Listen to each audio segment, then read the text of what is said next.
Par le pouvoir du crâne ancestral. Point Break ou Bad Boys 2?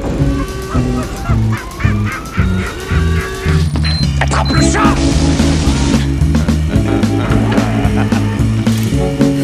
Et cette fois, John Wayne ne s'éloignera pas dans le soleil couchant avec Grace Kelly. C'est Gary Cooper, connard.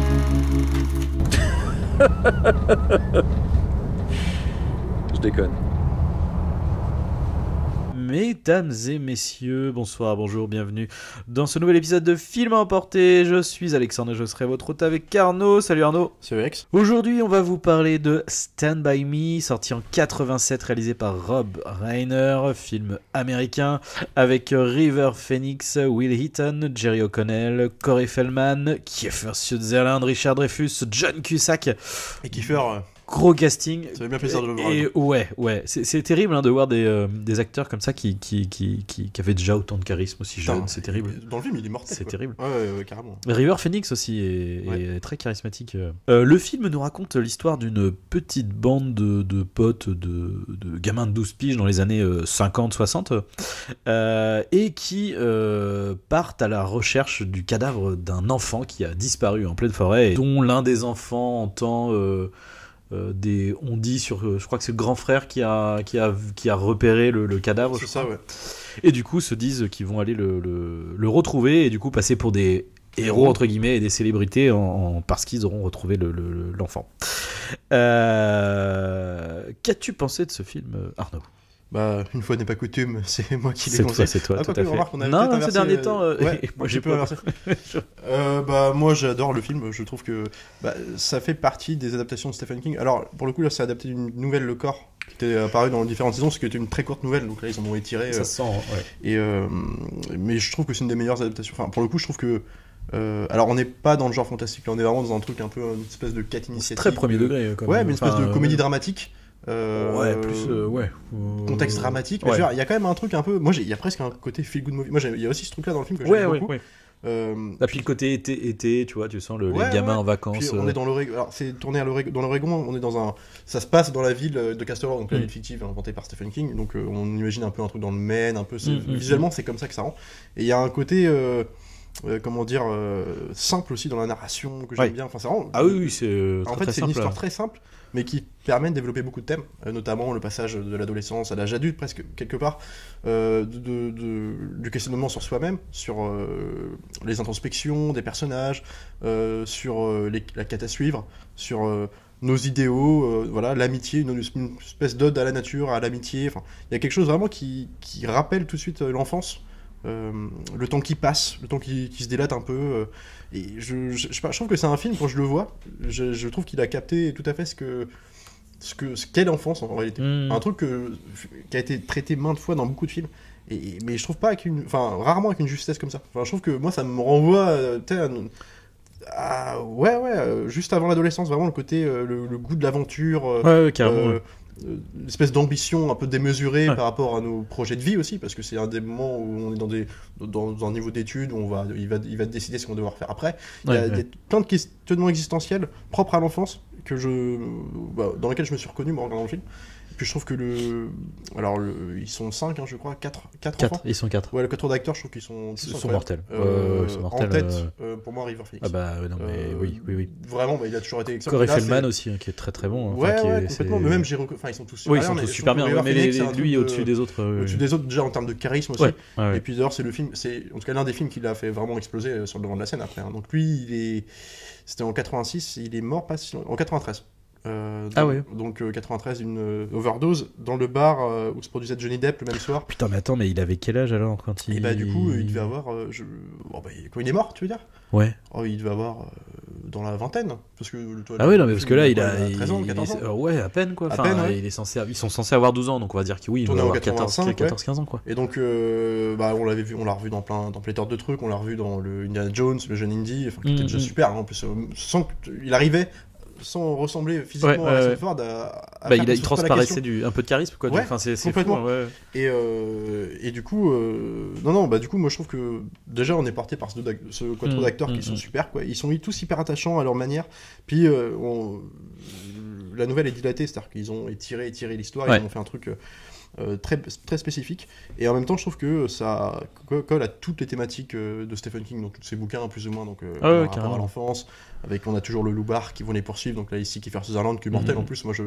Puis toujours le côté très autobiographique, tu sens que ça parle de lui, de là où il a grandi, etc. Ça parle d'un monde de prolo. Et puis exactement, une ville de prolo. Et puis pour de sortir de sa condition, d'où effectivement l'enjeu de qu'est-ce qu'on va faire après quoi. Après on va au collège, après on va faire ceci, qu'est-ce qu'on va devenir. Si tu regardes bien au début ils sont présentés, d'ailleurs c'est assez habile comment ils naviguent de personnage en personnage, c'est qu'ils ont tous un problème familial intrinsèque à leur vie de prolo, c'est-à-dire qu'on a on a aussi le délinquant avec le père alcoolique, donc ici River Phoenix, on a le petit, donc j'ai perdu son prénom, moi aussi je suis nul pour me rappeler des noms, mais le jeune gamin du film qui a perdu son frère, joué par John Cusack, donc qui était le frère un peu modèle, le quarterback de la famille. Le quarterback de la famille dont le père était le plus fier. Voilà, parce que l'autre c'est l'artiste quoi, donc du coup c'est un peu voilà, un espèce d'écrivain, alors qui est joué plus tard par Richard Dreyfuss en plus, donc il y a quand même des sacrés acteurs dedans.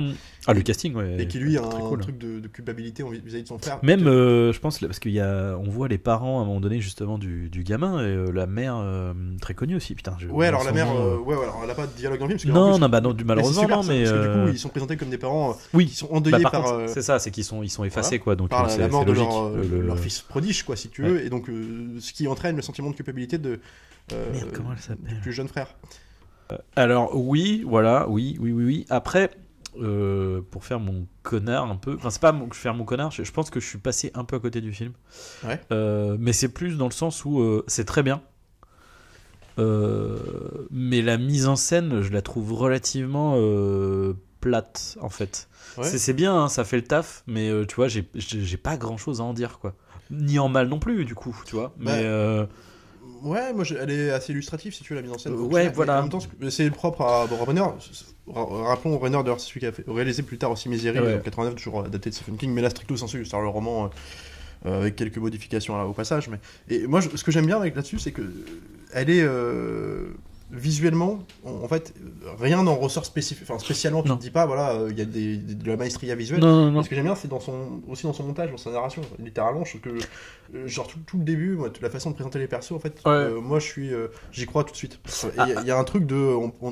On navigue de perso en perso, de situation familière en situation. Et je trouve que tout de suite, on est dans le ton. Après, je trouve que c'est quand même plus dû à l'écriture qu'à la mise en scène, c'est ça que je veux dire en fait. Pour moi, c'est plus un film de scénario, enfin tu vois, de scénario très simple et très bien. Non, mais je suis d'accord, mais tu sais, des fois, le classicisme, moi, j'aime bien aussi, ce que j'aime bien aussi chez un Eastwood, par exemple, des mecs, c'est que je trouve que quand on sert un super scénario, je trouve que ça donne une plus-value aussi.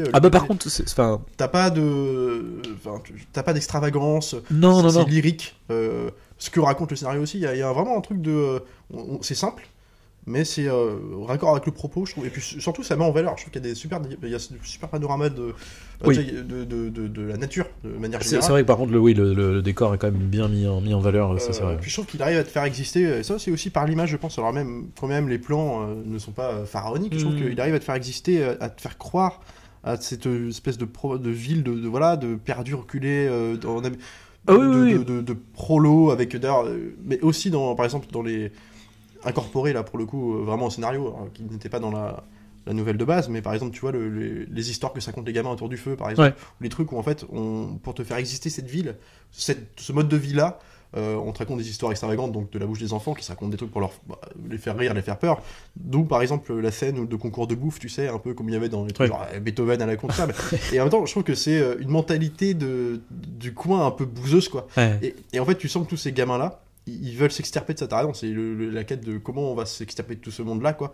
entre le père alcoolique et tout ça, et en fait je trouve que c'est un appel il y a presque un appel au rêve, tu sais, quand t'es adolescent, quand t'es enfant, tu penses toujours à des grandes choses, à te dire voilà plus tard moi je serai, il écrit des livres mais inconsciemment il veut devenir un grand écrivain, l'autre joueur de il y a vraiment un truc comme ça, et je trouve qu'il capte ça, et aussi par la mise en scène, parce que la mise en scène à partir du moment où ils sont dans la forêt, il y a presque une approche à la Nuit du chasseur dans la façon de présenter la nature. Il y a un côté, on est dans des très très grands espaces, presque un truc où tu te perds un peu dans tu sais, c'est presque ils qu'aspirent les enfants dans. Il n'y a pas beaucoup de péripéties en fait. Enfin, c'est très bizarre. Tu vois ce que je veux dire. C'est très simple. Et du coup, c'est pour ça que je trouve que ça. en fait, ça aurait pu être beaucoup plus, je sais pas comment dire, peut-être plus impactant en fait. Et le fait que tout soit trop simple et trop linéaire, bah du coup, c'est juste, c'est beau par ce que ça raconte et les thèmes qui sont, de ces gamins qui ont effectivement toutes leurs problématiques, et qui sont en plus des problématiques, enfin.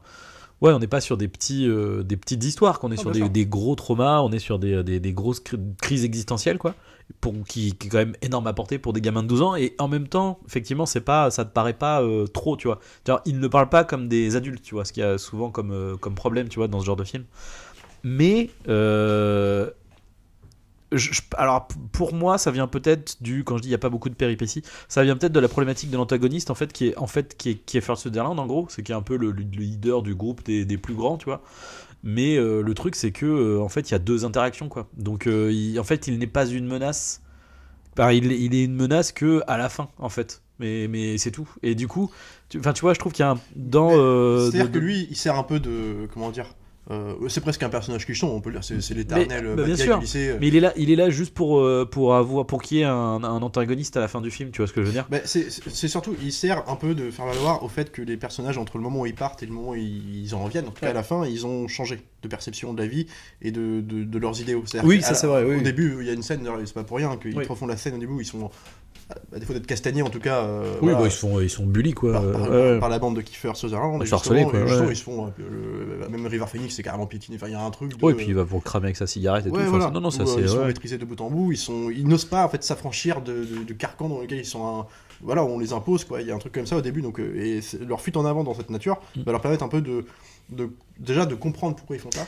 et aussi à la fin de revenir et de comprendre où enfin, parce que eux ils partent au début dans ce truc là en se disant on va en tirer de la fierté, et finalement ils en découvrent autre chose. En plus ils ne vont pas jouer de la découverte pour de gagner en célébrité ou quoi que ce soit, donc ils mûrissent, etc. Mais ils comprennent le vrai sens de leur vie, quoi. Voilà, mais le truc c'est que je trouve que comme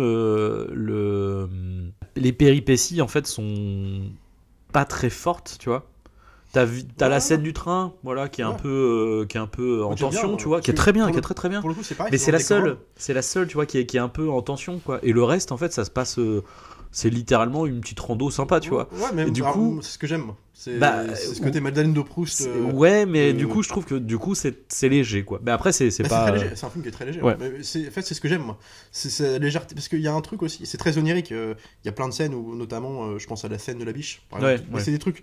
Ah, mais alors ça l'est pas assez pour moi. Ouais. À part la scène de la biche où je suis d'accord, vite fait, ouais, des plans larges, des plans un peu sympas où ils sont en train de chanter, et puis tu les vois parcourir les chemins, ça fait très. Je sais pas pourquoi je pense à Tom Sawyer, tu vois, genre, je pense au générique où les mecs qui partent. Mais il y a des trucs où tu vois leur ombre, leur silhouette petite écrasée dans un plan énorme, où en fait tu as une espèce de coucher de soleil où ils passent derrière. Où en fait, ouais, c'est vrai. Non, mais c'est vrai, il y a quelques trucs. Il y a des petits trucs symboliquement, je trouve ça intéressant quand même. Mais après, c'est très léger. T'as raison, le film, c'est vraiment. C'est un film très léger dans le ton, quand même, mais ce que j'aime bien, c'est que dans cette légèreté-là, il embrasse quand même beaucoup de thématiques et il les traite et de bout en bout. Et ça que j'aime bien aussi, c'est qu'il n'oublie pas les apitoiements de leurs personnages, il n'oublie pas de régler leurs problématiques. Et ce que j'aime bien à la fin, c'est par exemple le mec qui va tenir l'arme qui va servir à faire à faire cesser, à faire fuir Kiefer Sutherland des amendes, c'est le personnage qu'on ne soupçonnait pas au début, parce que lui était dans une espèce de repli sur soi, où en fait il subissait un peu le mépris de ses parents, indirectement lié au fait que son grand frère est mort, le grand frère prodige, et lui se taisait, et il subissait un peu, et il va s'affranchir de leur traversée simple, en fait c'est simple comme tu dis, mais en même temps tout ça sert d'introspection. Oui. Et puis c'est une espèce d'ode aussi à l'amitié que j'aime beaucoup. Enfin, c'est con, mais c'est dur à faire ça, de créer des... oui, mais encore une fois, je trouve que ça aurait été vachement plus fort et plus impactant avec plus de péripéties et plus de danger vraiment, quoi, sur le trajet, quoi. Et du coup, je suis un peu frustré parce qu'à la fois, je trouve ça très bien, c'est très très chouette. Ça te marquera pas comme... Bah non, quoi. Non. C'est chouette, tu vois, mais du coup, encore une fois, je saurais pas trop quoi en dire. Enfin. Bah après, c'est une question, c'est un film de sensibilité. Si tu rentres pas dedans, c'est compliqué d'en tirer quelque chose de. En tout cas, moi, c'est un film, c'est bizarre à dire. Je me rappelle, je l'ai revu pour les besoins du podcast, mais je l'avais vu il y a très longtemps au début, et je me rappelais beaucoup. Je sais pas comment expliquer, parce que t'en as eu plein dans les années 80. T'avais les Goonies. Bah, après, oui, par rapport aux Goonies, ce genre de truc, c'est comme c'est un film plus soft et tout. Enfin, tu vois, c'est. Mais dans le genre moins subtil, et d'ailleurs c'est du Stephen King également, donc de toute façon on est dans le thème, hein, mais c'est genre le Ça de 90 ressemble beaucoup à ce film-là. Oui, carrément. Bah, même le dernier, d'ailleurs, au niveau du, je pense, dans la reconstitution de la ville, je pense que. Et je pense que le dernier, alors évidemment, c'est du Stephen King, mais je pense qu'il doit beaucoup à Stand By Me. Ouais, aussi. Ouais. Ah oui, carrément. Parce qu'on cite beaucoup les Goonies et tout ça, c'est toujours les mêmes, les rengaines, hein, quand on regarde les séries comme j'ai perdu. Les séries Stranger Things et compagnie. On oublie moi je trouve qu'il y a quand même c'est vrai que je repense effectivement dans la dynamique entre les personnages où les mecs s'envoient des fions tout le temps à base de et ta mère, tu vois, enfin tu sais, qui est repris quasiment tel quel dans le dernier Ça. C'est le personnage du dernier Ça. Bah oui, alors c'est exactement le même personnage que et surtout le personnage alors j'ai perdu son nom dans le film là.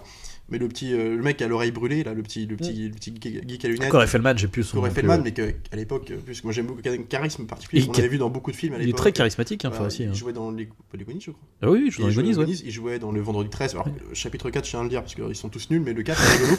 Et c'est à partir du 4 où il apparaît pour 2-3 films. Quand même, après, son personnage va changer d'acteur, mais parce qu'il sera plus vieux. Mais je trouve que, et déjà d'entrée de jeu, ça donne un cachet supplémentaire au film. Je trouve que c'est un mec qui est assez habité, et dans le film, il marche bien.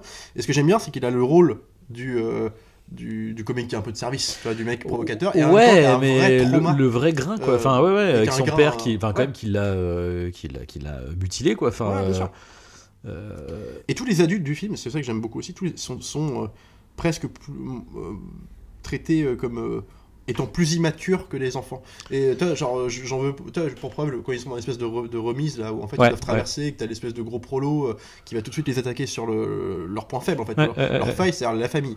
Toi, ton père, je le connais, c'est un raté, compagnie, un peu à la, tu sais, Draco Malfoy, Lucius Malfoy, il y a un truc comme ça. Et en fait, c'est tous des bouseux, redneck, et tu comprends. En fait, le fait de les présenter tous comme ça, que ce soit par le biais des histoires fictives inventées par les enfants, par leur rencontre dans leur cheminement, tout ça, en fait, tu comprends, ça te permet de faire comprendre pourquoi ils font ça, et du coup, ça me rattache à eux tout de suite. Enfin, et moi, du coup, je trouve qu'en plus de leur complicité, qui marche aussi par les acteurs, par l'écriture, River Phoenix notamment, j'aime beaucoup le fait qu'il soit dur, et en même temps, c'est le premier à prendre son pote dans ses bras, à épouser le fait d'être simplement,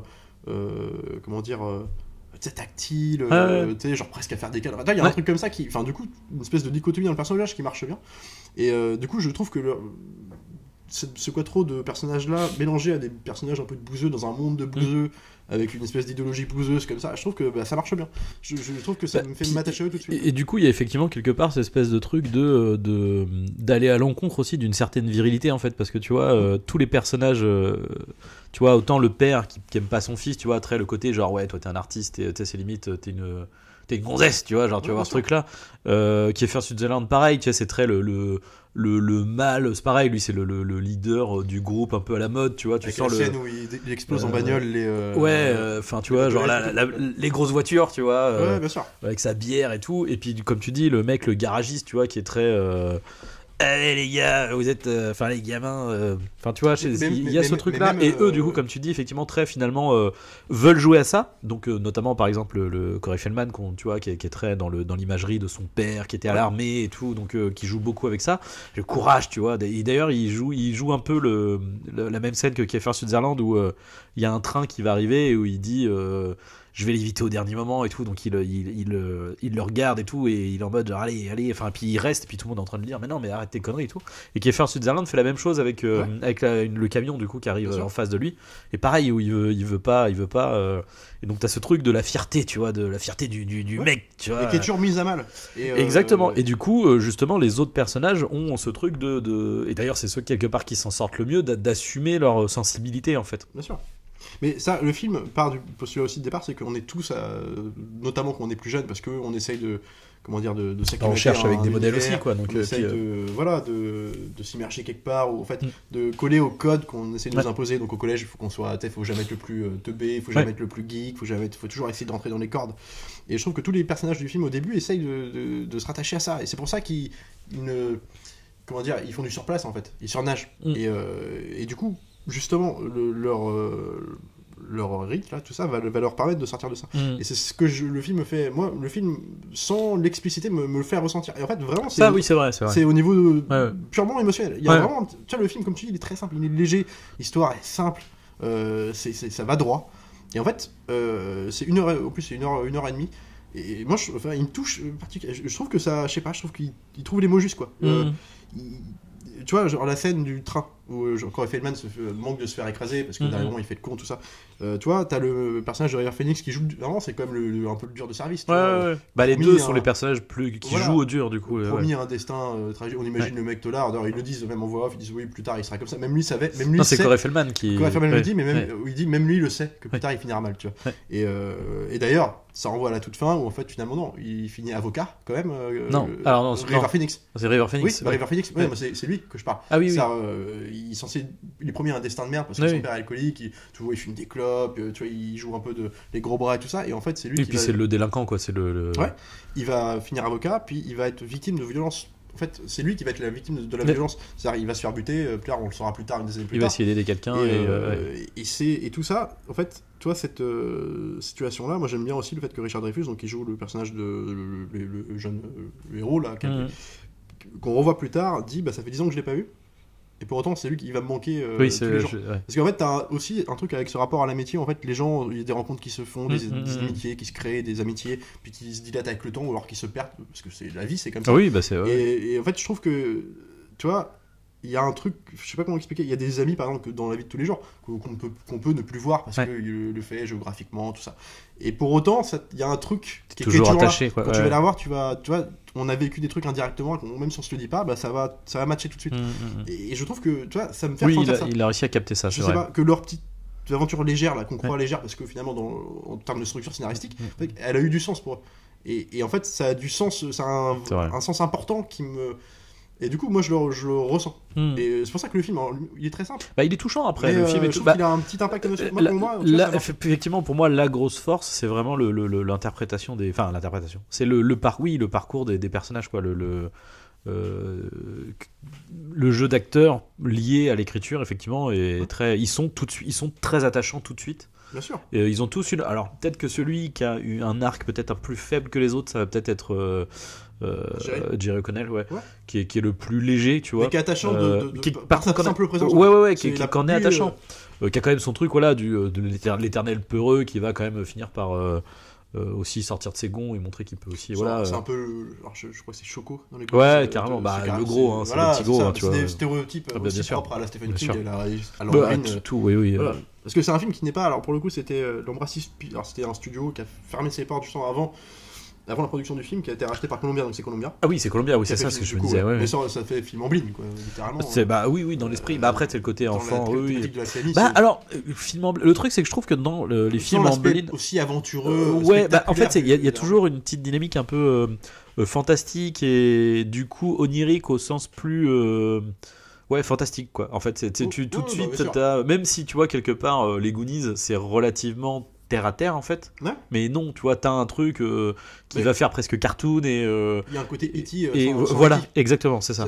C'est-à-dire que il embrasse complètement les thématiques de la famille propre à Spielberg et tout ça. Enfin, du coup, c'est typiquement un film. Et puis surtout, alors, ça c'est un truc c'est quand même marrant, tu vois, c'est des petits films comme ça tout simples. T'as une sorte de l'équivalent d'American Institute qui font Empire, c'était dans les 500 plus grands films de tous les temps quand même, c'est 70e. Après, c'est vrai que vis-à-vis, tu vois, pour le coup, les Goonies ou E.T., ce genre de truc, va quand même s'adresser vachement plus aux enfants. C'est pas là, c'est quand même vachement plus pour les adultes, entre guillemets, quoi, tu vois. C'est plus pour que les adultes se reconnaissent dans ce truc-là, quoi. Ouais, puis c'est une sorte de rappel à l'innocence, un peu, de croire en nos idéaux qu'on a perdus. Parce que quand on grandit, quand on devient adulte et qu'on commence on a des règles qui s'imposent à nous. C'est-à-dire on doit travailler, on doit on doit avoir un salaire pour nourrir notre famille, et tout ça. Enfin, il y a tout un questionnement qui se crée. On s'adapte simplement à la situation, et quand on est enfant, on n'a pas encore ce truc-là, on a l'innocence, on a toutes les ambitions possibles. Et là, je vois des enfants qui sont tiraillés entre leurs idéaux d'enfants, et en même temps, une espèce de responsabilité d'adulte qui va être acquérie aussi au fur et à mesure de leur avancée à la recherche du corps. Et puis du coup, c'est vrai que c'est intéressant d'avoir fait ça vis-à-vis d'un narrateur qui est déjà adulte, donc en fait, qui regarde ça avec ses yeux d'adulte, quoi, en fait, qui comprend ça et qui comprend tous ces questionnements et tout ce changement qui se fait à ce moment-là où effectivement quand ils sont autour du feu en train de dire des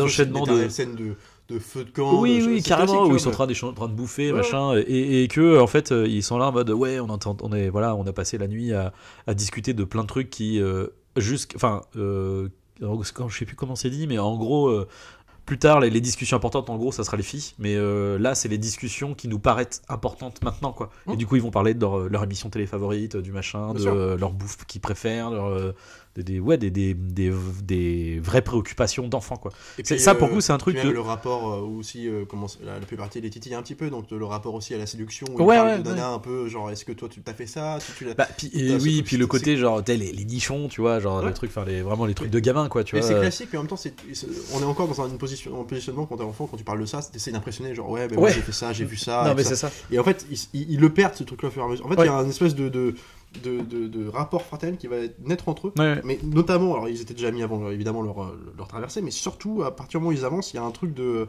on se conditionne à ce qui est important pour nous.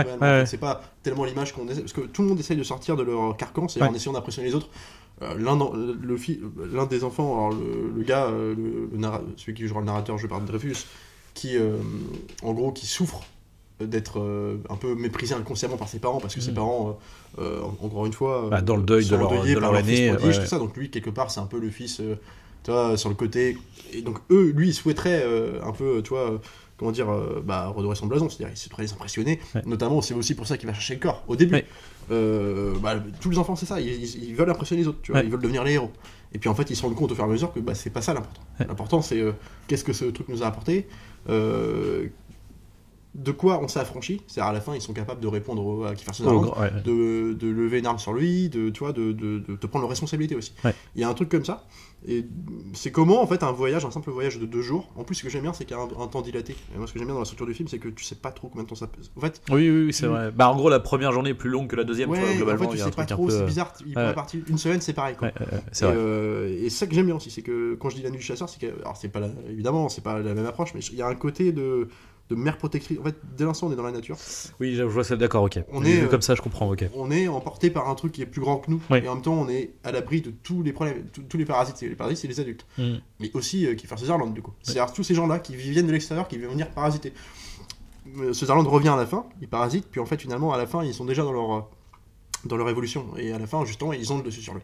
Ils se barrent, mais pas seulement à cause de l'arme, parce qu'ils ont le courage de la lever aussi. C'est ça, oui, parce que c'est ça en fait. Au début c'est en mode, d'ailleurs ils jouent avec ça au début, qui est First Sutherland, c'est en mode non mais écoute, t'es un gamin, tu vas pas le faire quoi. Et du coup là t'es un peu la bataille de regard quoi, où tu fais ok non mais en fait il peut tirer en fait. En même temps, et lui est resté dans le paradoxe dans lequel se sont sortis les enfants, c'est-à-dire que lui il est quand même dans un truc où il sait pas de son arrière, et il doit les impressionner. Et oui c'est ça. Il doit être le meneur.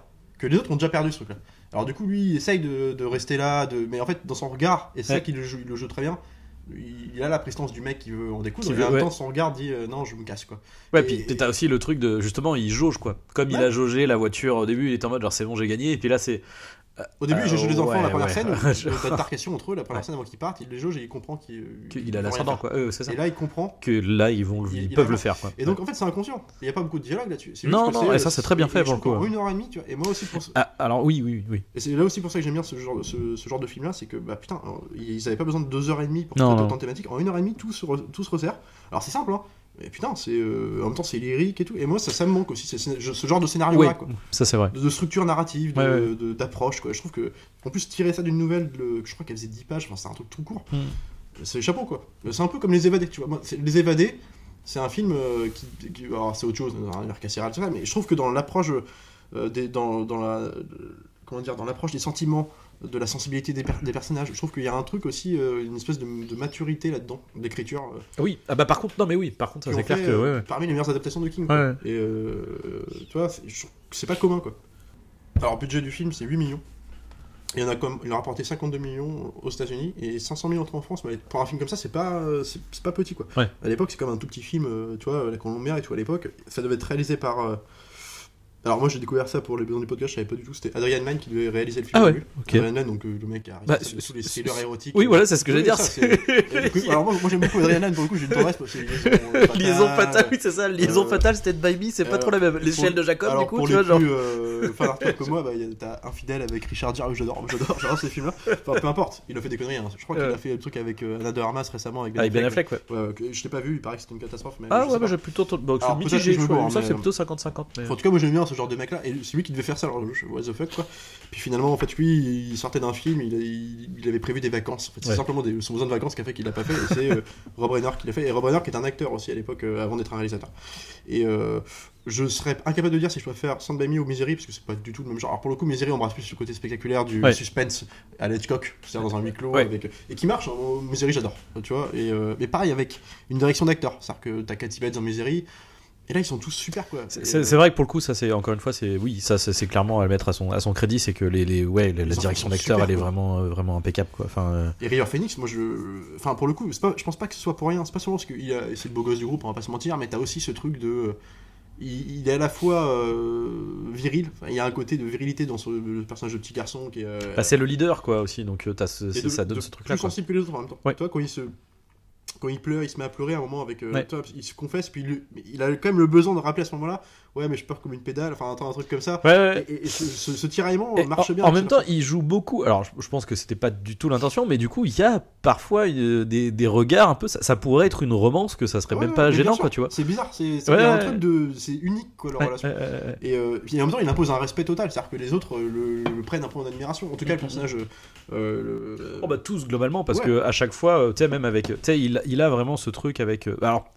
Encore une fois, c'est peut-être aussi pour ça que le personnage de Jerry O'Connell est un peu en dessous. C'est qu'avec Corey Feldman et avec... c'est terrible de pas se souvenir des prénoms comme ça, mais le futur auteur, quoi. Ouais. Il y a un lien direct, tu vois, de respect, quoi qu'il en soit, dans les deux sens. Et même aussi, tu vois, avec Corey Feldman, t'as aussi ce truc de... ils se cherchent tous les deux, tu vois, parce que vu que du coup lui est un peu leader naturel et l'autre est dans ce besoin de force et de montrer que c'est lui le plus fort, le plus courageux, le plus le soldat, tu vois, c'est ça, il voulait devenir soldat, quoi. Et puis en même temps il referme la parenthèse du frère disparu du personnage principal, c'est-à-dire que c'est un peu une liaison, le frère qu'il n'a jamais eu, quoi, aussi dans leur relation. Non, c'est plus que c'est un frère de substitution, parce que manifestement ce qu'on comprend, c'est que la relation justement qu'il a, en fait, son grand frère était quasiment son père, en fait, dans la relation qu'il avait. Et d'ailleurs c'est montré comme ça au repas. Moi, ce que j'aime bien le repas, c'est que il arrive pas à se faire entendre. En gros, il a, je sais plus il a été récompensé d'un truc, le petit il a appuyé, sauf que ça passe inaperçu parce qu'en même temps son grand frère se prépare à jouer un match hyper important, et le père ne parle que de ça, et puis lui, la mère répète incessamment parce qu'elle voit le regard de son fils qui est dépité, quoi, qui lui dit il a remporté je sais plus quoi là, puis le père ne veut pas l'entendre. Et du coup, alors oui, mais le frère le rassure en disant en tout cas moi je l'ai vu, j'ai commencé à lire, non c'est sur l'écriture de son roman, j'ai commencé à lire, ça c'est super et tout, et tu vois, donc c'est pas manichéen aussi, c'est-à-dire que t'as le frère qui prend aussi parti, il comprend ce qui se passe, et lui il est juste il est genre de foot, voilà.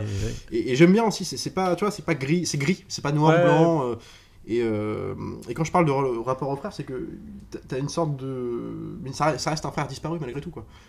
Dont on soupçonne qu'il s'entendait bien, malgré tout, c'était le père qui posait problème. C'est une perte, quoi. C'est une perte énorme pour lui. Ouais, mais du coup, c'est presque la relation avec le personnage de River Phoenix, il y a presque un truc d'amitié plus. Ah oui, on parlait de début de romance, mais en fait c'est pas ça, je comprends ce que tu veux dire. En fait c'est plus dans les fraternité, c'est plus dans les, c'est juste que t'as des moments où t'as vraiment des regards, tu sais, des hésitations, et c'est con, mais comme on a fini The Last of Us il y a peu de temps et j'ai fini le jeu, et t'as, tu sais, la relation de Ellie avec dans le DLC avec la copine, où t'as ce truc là, tu vois, ils ont une relation de potes, d'amis, tu vois.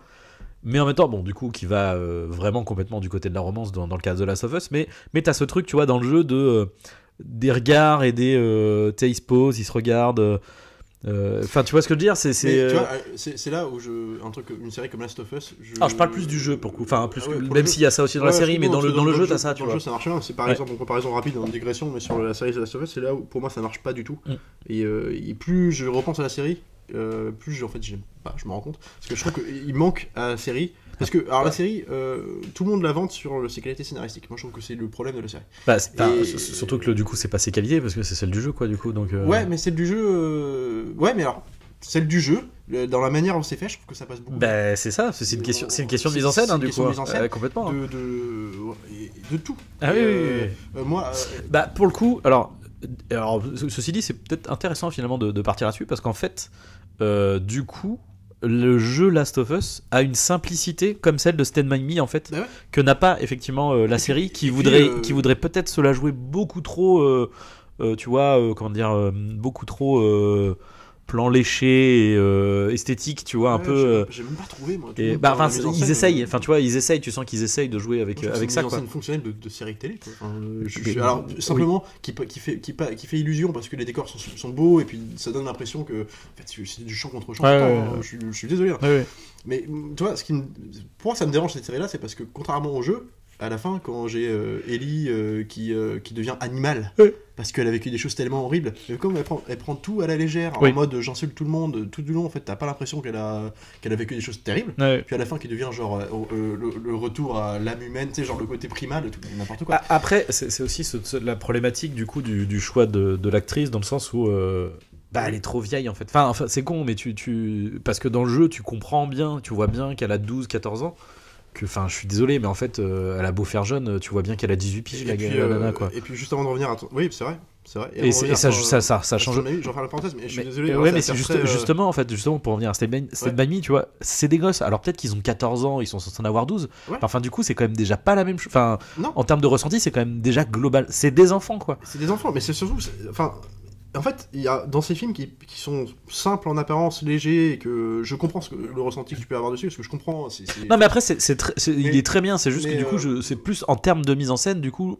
Non, mais j'ai pas grand chose à en dire. C'est pas un film de metteur en scène, c'est vraiment un truc de structure, de montage. Voilà, mais par contre, le montage participe au fait que l'histoire soit linéaire, c'est qu'il y a aussi un truc de montage.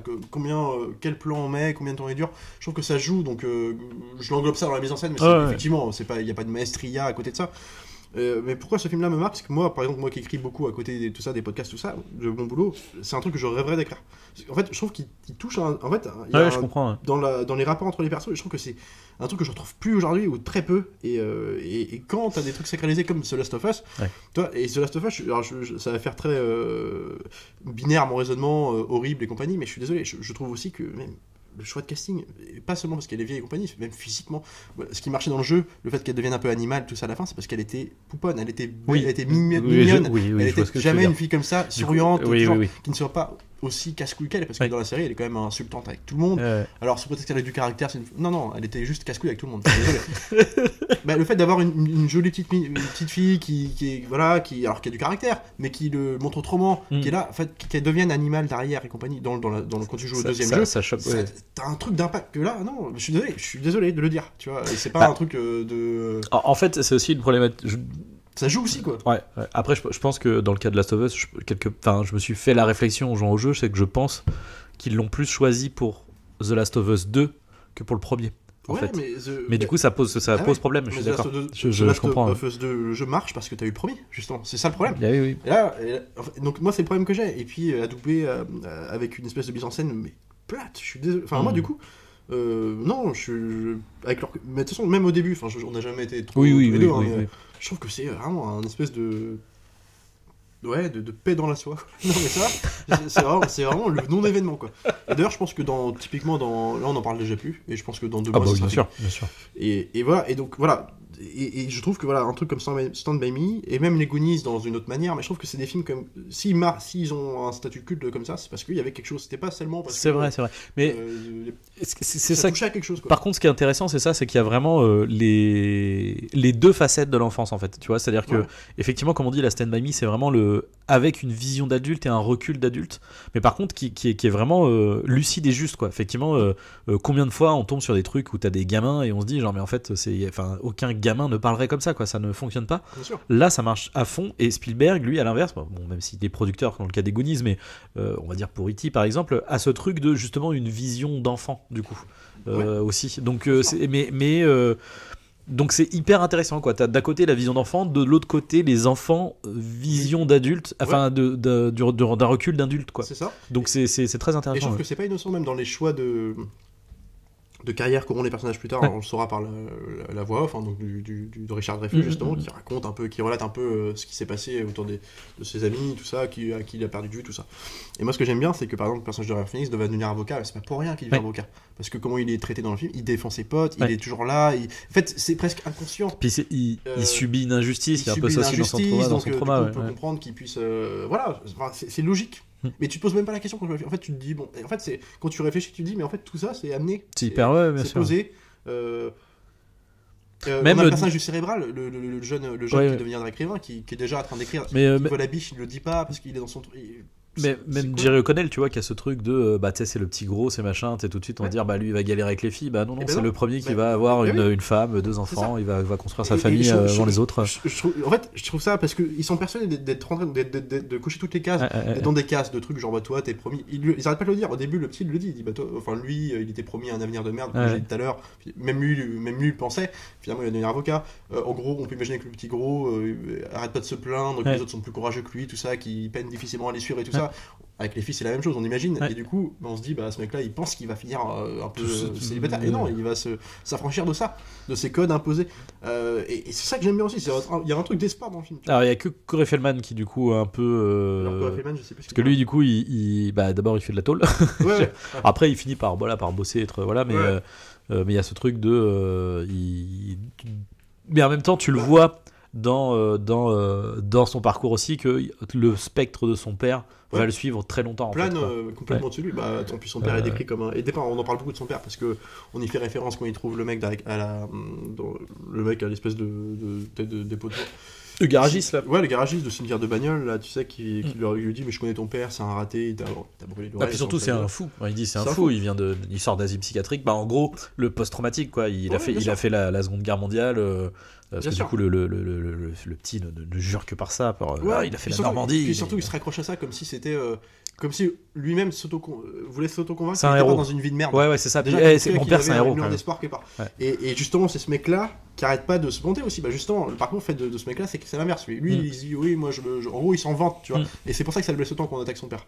Sa famille, qu'on lui rappelle ses racines de prolo, de famille de merde. De raté, quoi. De bouseux, quoi. Et bah finalement, c'est lui qui va pas réussir à s'affranchir de ça. Qui va en tout cas, pendant un moment, passer par la casse-prison et tout ça. Donc en fait, c'est cohérent tout ça. Et moi, j'aime bien. Et je trouve que même quand il y a des personnages un peu clichetons, c'est-à-dire le personnage de Kiefer Sutherland, tu t'as le même dans ça. T'as tous ces mecs-là. Ouais, et en vrai, il est pas si cliché que ça parce que encore une fois, comme tu dis, il est aussi un miroir de. En fait, c'est un groupe miroir en fait. Tu sens que soit ils sont passés par les mêmes trucs, soit il y en a qui n'ont pas fait les mêmes évolutions, tu vois, dans leur. Ils sont aussi paumés que les autres. Exactement. Au début, genre, tu les vois, ils traînent, ils s'ennuient, ils sont dans leur bagnole, c'est les mêmes dynamiques. Ils se raccrochent avec la même dynamique, c'est le même. Et en plus, ils ont le même objectif de, en fait, on va aller chercher le corps. Et voilà. Chercher le corps, tu vois. Et simplement, eux voulaient mettre, à la fin ils arrivent sur le corps, mais on suit pas leur parcours, voilà, mais ils voulaient mettre la main sur le corps, et ils voulaient le ramener jusqu'au bout. Hein. Simplement, c'est les enfants qui, eux, ont. Bah, le truc, c'est que eux, vu qu'ils ont la voiture, vu qu'ils ont tout ça, en fait, ils n'ont pas l'aventure, en fait, ils n'ont pas le parcours initiatique, du coup. Eux, c'est juste, ils prennent la voiture, puis au revoir, bonne journée, on est là. Parlant, à la fin du film, ils sont presque condamnés à rester dans leur position, parce qu'en fait, ils n'auront pas évolué. En fait, c'est ça, c'est ce qui marque la différence. Un mec comme ça, comme le personnage de Kiefer Sutherland, tu dis il est charismatique, il a visuellement c'est une grande gueule, tu dis il va savoir s'affranchir des codes, il va bousculer un peu les règles et tout ça, et en fait finalement tu dis potentiellement c'est lui qui à la fin il va rester dans sa position de mec qui va pas quitter la ville. Et même dans Dialogue, ça pour le coup c'est assez fin parce que du coup la manière dont ils en parlent, t'as ce truc là de Kiefer Sutherland, lui il va rester bloqué, là où eux en fait ils ont déjà passé autre chose en fait. Bien sûr. Tu sais où l'autre il fait on se retrouvera, on se machin, puis tu fais ouais peut-être ou peut-être pas quoi en fait, on s'en fout. Et lui en mode et lui il bloque dessus, tu vois, genre on te retrouvera. De toute façon toujours, tu vois. Puis toujours avec son truc de genre les yeux n'y croient pas. Lui sa posture fait qu'avec ses potes derrière, il faut qu'il en impose, mais ses yeux n'y croient même pas. C'est ça qui marche bien. Et puis en fait, moi j'aime bien aussi juste le côté un peu mélancolique du film, tu vois, le côté, toi, Richard Dreyfuss dans sa bagnole au début qui pense. Et en fait, t'as des fois, t'as des problématiques dans la vie de tous les jours. Bon, on est des jeunes adultes, nous, mais on est adultes quand même. Et en fait, des fois, tu te dis, il t'arrive des merdes, genre des journées de merde au boulot, par exemple, des trucs comme ça, ou des problématiques de vie, simplement, tu vois, qui travaillent. En fait, tu t'arrêtes, tu fais une espèce d'arrêt sur. Voilà, et puis tu te reviens d'un Petite coup, introspection, une espèce de moment dans l'enfance, un moment, un truc, souvenir comme ça, tu y penses avec une espèce de nostalgie, et en fait qui te fait du bien, parce qu'en fait à ce moment-là tu posais pas ces questions-là, t'étais dans une liberté de faire ce que tu voulais, parce qu'en fait t'étais pas encore dans la vie active, et ce truc-là, moi en fait c'est un film qui me fait du bien. Quand je parlais de Feel Good Movie tout à l'heure aussi, c'est dramatique, non, c'est vrai, c'est qu'il y a ce truc de, tu vois, c'est un petit film non mais c'est vrai qui te rappelle que chacun a ses problèmes, chacun a ses trucs, chacun est tiraillé par des trucs, a des objectifs qui n'atteindront pas toujours, mais en tout cas chacun a ses problématiques, et je trouve que, et c'est un peu dans plein de films, il y a des petits moments comme ça, il y a plein de films qu'on aime bien, et aussi on les aime bien aussi pour ça, je pense, hein. Des films comme Collateral, quand t'as le personnage de Jamie Foxx, la confrontation, mais c'est aussi parce que on se reconnaît dans un personnage qui a des problématiques, où des fois tu te culpabilises aussi, tu te dis mais ce mec là les a aussi, et tu sens qu'il est tiraillé, il est tiraillé, il arrive pas à s'en sortir, et l'autre lui rappelle ça, et moi c'est un film comme ça, c'est des trucs, et puis en plus comme il touche à l'enfance, et il sert un peu la transposer à l'écran, je trouve que du coup ça me renvoie à des souvenirs simplement purement personnels. Oui, personnel, bien sûr. Où tu peut-être des sorties en vélo avec tes potes et tout ça, et je trouve que ça marche d'autant. C'est vrai que c'est intéressant parce que dans un sens, comme maintenant là où on habite, c'est quand même proche de Nantes et tout, donc ça reste la ville, mais à l'époque c'était moins proche. On était encore un peu de ce. Moi je sais que voilà. Puis t'es con, c'est con, mais t'as eu un truc aussi con que l'urbanisation qui arrivait derrière, les résidences, les appartements, exactement, exactement. C'est con. Mais... Alors même si des fois c'était nul, moi je me rappelle des fois on avait ce truc de on va partir on va partir se balader en forêt, alors qu'en fait c'est un bois, genre il y a rien, quoi, tu vois. Mais comme nous, voilà, c'était énorme, exactement. Et je trouve que quand je parlais de nature, de panorama gigantesque, en fait c'est ce que le film, je trouve, aussi arrive. Je pense que c'est pas innocent. Je trouve que parce que t'as l'impression qu'ils arrivent dans une jungle, enfin c'est vraiment des trucs énormes. Alors après aux États-Unis, là pour le coup, là dans le main, là c'est de la vraie grosse flore, quoi. Voilà, bien sûr, mais des énormes surfaces. Mais ce que je veux dire, c'est que en fait le point de vue mise en scène change un petit peu aussi. Ça, au début du film, on est quand même sur des plan sinon serré, en tout cas assez proche des corps, c'est un truc toujours comment dire, ils sont pas mobiles, les plans, ils sont toujours très statiques, tout ça, mais il n'empêche qu'à partir du moment où on est dans la nature, d'un coup, on gagne un peu plus en ampleur, c'est vrai, c'est plus large, c'est vrai. Et moi juste ces petits passages où tu les vois passer façon comité de l'anneau, mais entre guillemets, ensemble. Mais ça carrément. Que ça donne c'est pour ça que je te disais Tom Sawyer, ce côté là avec tu sais, t'as les barrières, tu vois, des champs, des machins près de la ligne de train, et puis une puissance, et puis je trouve que un truc, c'est comme la comédie de l'anneau quelque part, mais je parle en termes de géographie de l'espace, c'est-à-dire que tu sais, pour arriver là, tu sais par quoi ils vont passer. Ils le rappellent, et donc tu sais par quoi ils sont passés, ils ont fait ça. En fait, t'as un espèce de truc où la nature devient trop grande pour eux, en fait. Elle les englobe totalement. Et j'aime bien, moi, ce truc-là. Quand la biche, c'est un plan qui pourrait servir à rien. Mais déjà, ça sert pas à rien parce que c'est le personnage cérébral d'écrivain qui est un peu dans son monde, qui le voit, qui n'en parlera pas aux autres. Mais surtout, ça te rappelle que, tu sais, dans tes questionnements, tout ça, t'as un monde qui vit autour. Tu vois, c'est simplement, tu traverses quelque chose qui n'est plus un monde qui n'est plus le tien, qui est le monde de quelqu'un d'autre, donc ici, les animaux, tout ça. Puis en fait, chacun, c'est comme dans, tu sais, je parle de Collateral pas pour rien, mais Collateral quand il croise le loup là dans le. Il croise le loup, c'est exactement la même chose. C'est vrai. Et puis même dans la thématique du film, indirectement, c'est quand même des mecs. En fait, ce que j'aime bien, c'est que Michael Mann.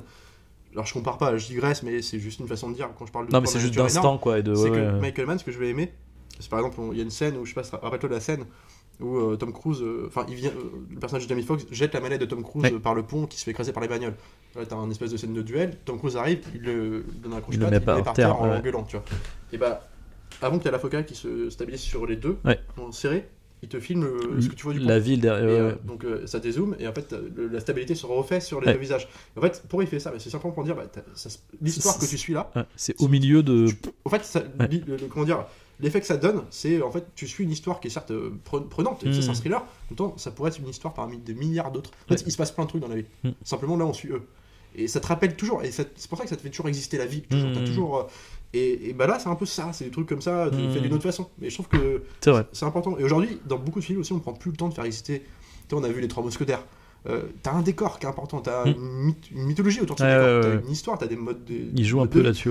Il joue, mais ils vont trop vite parce qu'ils ne s'intéressent Alors qu'au oui, personnage. oui, ils s'intéressent qu'aux personnages. Et Oui, moi oui. je trouve que ça manque aussi. Bah, il y a, en fait, de temps en temps, ils le font que sur les monuments d'histoire, tu vois, les Ouais. églises, les machins, les intérieurs de bâtiments ou de. Tu vois, Ils le font qu'à ce et on a moment-là. fait plein Quoi. de trucs, on a traité Dernier Voyage aujourd'hui quand tu passes devant une tour Eiffel qui est explosée et compagnie. Ouais. Alors c'est symboliquement c'est joli, Ouais. mais tu te crois pas, c'est une vitrine. Ouais. Et moi je trouve qu'il y a beaucoup de films aujourd'hui qui perdent aussi de leur intérêt là-dessus, c'est qu'ils ne font pas exister leur univers.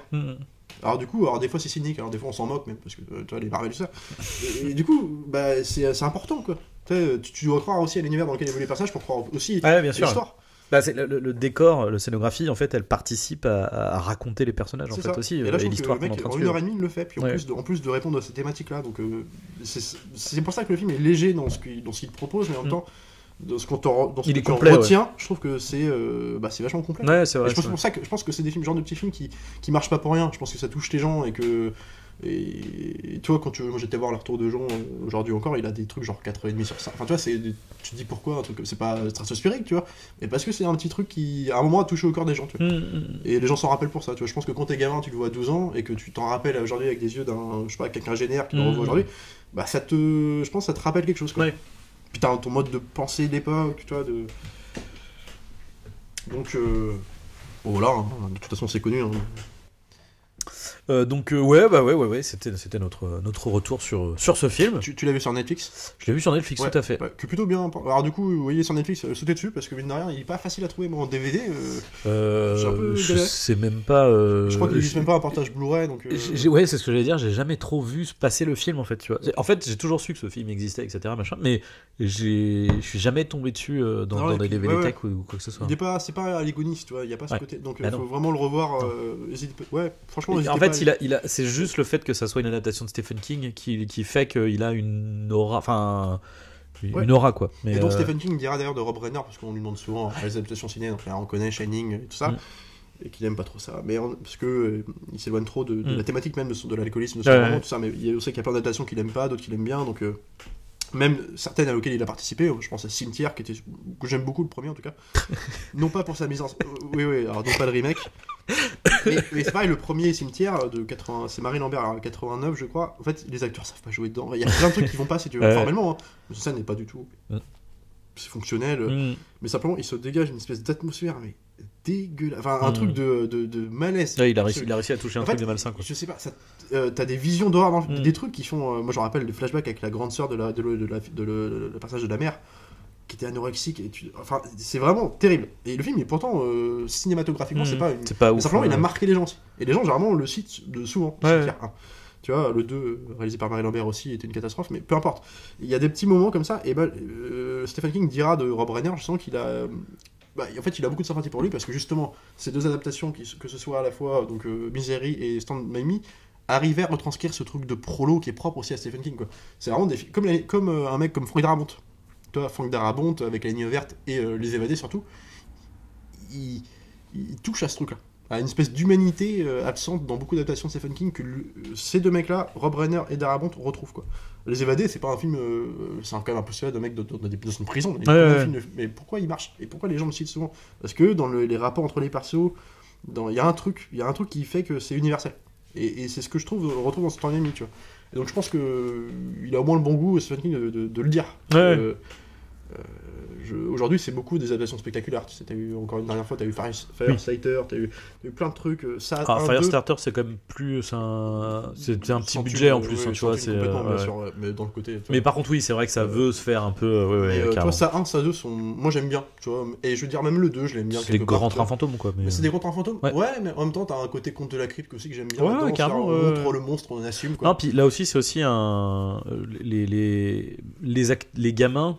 Et sont quand même attachants quand même. Ouais, enfin, tu vois, je trouve que tu vois le ça 1, je trouve que et plus mieux que le 2 pour ça. En fait. C'est que les acteurs marchent. Déjà les acteurs sont bien dirigés et surtout je trouve que il y a une espèce de relation entre eux qui marche, enfin qui tout de suite. Pour avoir vu des extraits de making of, en fait, c'est aussi que ils ont. Après ça, c'est lié aussi à la direction d'acteurs, etc. Et ils ont réussi à créer une cohésion je pense, c'était vraiment un petit groupe de potes, tu vois, au moment où ils ont fait le truc, quoi. Muschietti, pour le coup, c'est un mec qui est hyper impliqué dans les projets et bosse, sa femme aussi bosse, bossent tous les deux à faire en sorte que les enfants s'entendent bien ensemble, tu vois, il y a des images de tournage. Ils créent une vraie connivence, il y a un truc comme ça, quoi, donc Et voilà, la direction d'acteur dans ce genre de film-là, c'est hyper important. Tu vois, tu m'aurais mis un quatuor d'acteur dégueulasse. Bah, surtout avec les enfants, c'est compliqué, Ouais. parce que voilà, forcément, un adulte est plus d'expérience, donc est plus apte à mieux jouer entre guillemets quoi. Mais Et toi, River Phoenix, c'est quand même le décentralisé, parce que ça aurait été vraiment genre une espèce d'équivalent genre d'un mec comme DiCaprio. Enfin, Et il avait ce truc-là. tu ouais. vois, de, Et peut-être, enfin, après, peut-être, j'allais dire plus charismatique, elle est Ouais. jeune que DiCaprio. Hein. Parce que je trouve, mais déjà, enfin, je le trouve hyper charismatique. Ah ouais, Je mais super vraiment, bien, quoi. vraiment. C'est Et moi, genre, ça me faisait marrer ce que j'entendais dans le prologue d'Indiana Jones 3, donc du coup, où tu vois Harrison Ford censé adolescent, en tout cas, voilà, tout son parcours jusqu'à ce qu'il devienne Indiana Jones. Au début, c'est un quart d'heure de film, et en fait, lui, pourquoi ça marche bien? Parce qu'il lui ressemble pas. Et pourquoi tu t'y crois? Et parce que lui, il disait justement qu'il ne voulait pas imiter Indiana Jones, il imitait Harrison Ford. Du coup, dans sa façon de vivre, en fait, du coup, il y avait une espèce de petite distance qui faisait que toi-même, tu sais ce que représente Harrison Ford, et en fait, du coup, tu y croyais tout de suite. Et il mimait pas Indiana Jones. Et en fait, ça rendait trop bien, tu vois. Et c'est des trucs cons comme ça. Et il avait un charisme. Il est mort, par exemple, 4 ans après, mais tu te dis. Et d'ailleurs, j'ai appris, alors, pour les besoins du truc, je me suis renseigné un petit peu. En fait, dans un bar où se produisait au même moment Johnny Depp, lui est sorti, excès de drogue, il titubait dehors, ils l'ont tous suivi, et Joaquin Phoenix était là, je crois, et puis en fait, il est mort dans la rue, quoi. Le truc, c'est hyper tragique. Ah quoi. ouais, genre vraiment en mode. Arrêt cardiaque, overdose de drogue. Mais tu vois, putain, c'est vraiment. Alors lui, c'est pas la loi des 27, parce que je crois qu'il était plus jeune, mais putain, quoi. Enfin, ouais, voilà. Mais ouais, non, c'était notre retour sur Stand By Me. Donc, n'hésitez pas à regarder ce film. On se retrouve la prochaine fois pour un nouvel épisode. Salut à tous, salut Arnaud. Salut Alex.